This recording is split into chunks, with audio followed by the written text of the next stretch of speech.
Section 4. You will hear a lecture about success in business systems. First, you have some time to look at questions 31 to 40.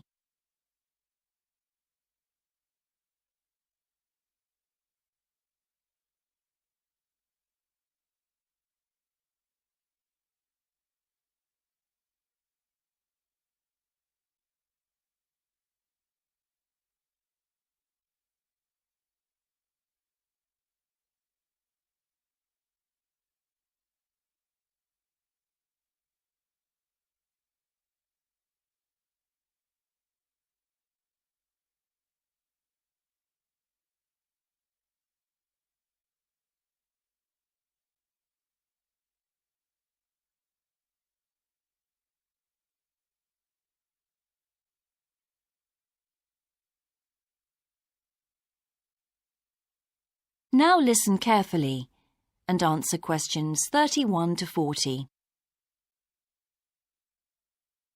Good morning, everyone. In the last few lectures, I've been dealing with business finance, but now I'm going to move on to business systems. And in today's lecture, I'm going to talk about what can go wrong when businesses try to copy their own best practices.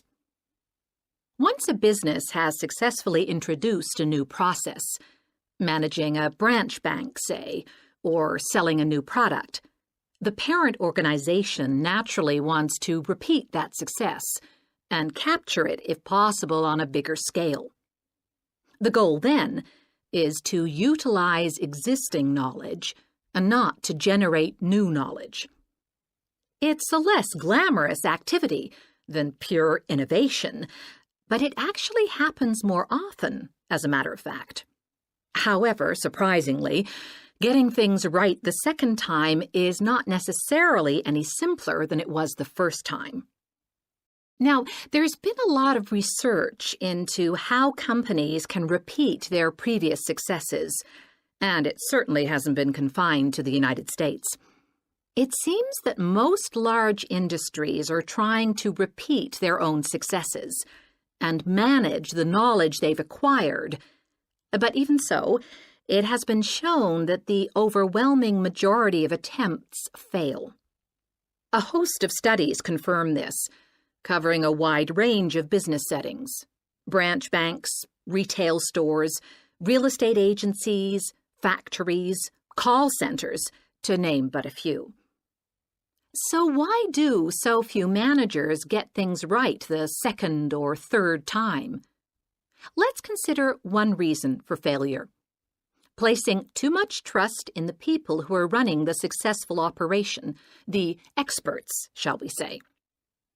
Managers who want to apply existing knowledge typically start off by going to an expert, such as the person who designed and is running a successful department store, and picking their brains. Now, this approach can be used if you want to gain a rough understanding of a particular system, or understand smaller, isolated problems. The trouble is, even the expert doesn't fully grasp the whole thing, because when it comes to complex systems, the individual components of the process are interwoven with one another. The expert never has complete access to the necessary information. And the situation's complicated even further by the fact that experts are usually not aware of their own ignorance. The ignorance can take various forms. For instance, a lot of details of the system are invisible to managers.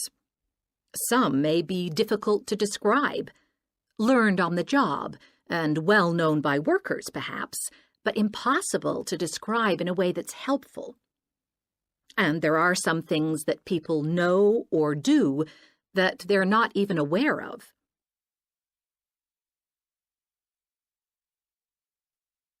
Now, let's consider two types of mistake that can occur when a manager actually starts to set up a duplicate system to replicate a successful process.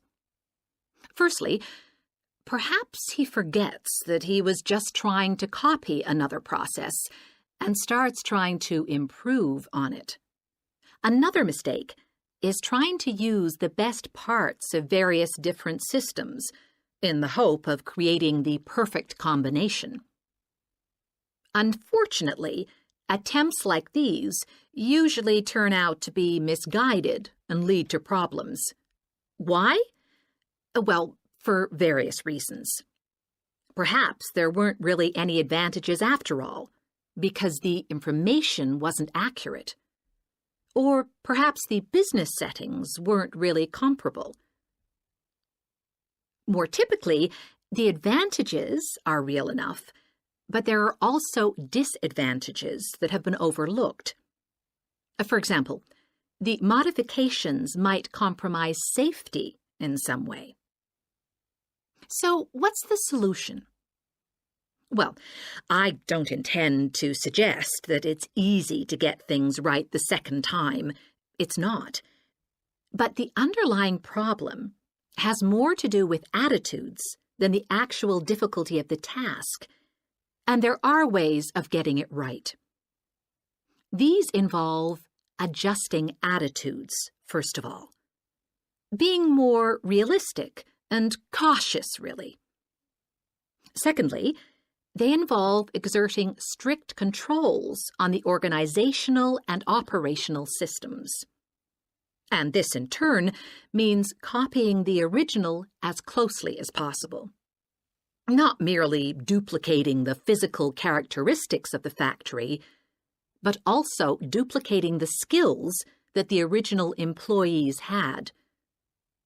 Reliance on a template like this offers the huge advantage of built-in consistency. That is the end of section 4. You now have half a minute to check your answers.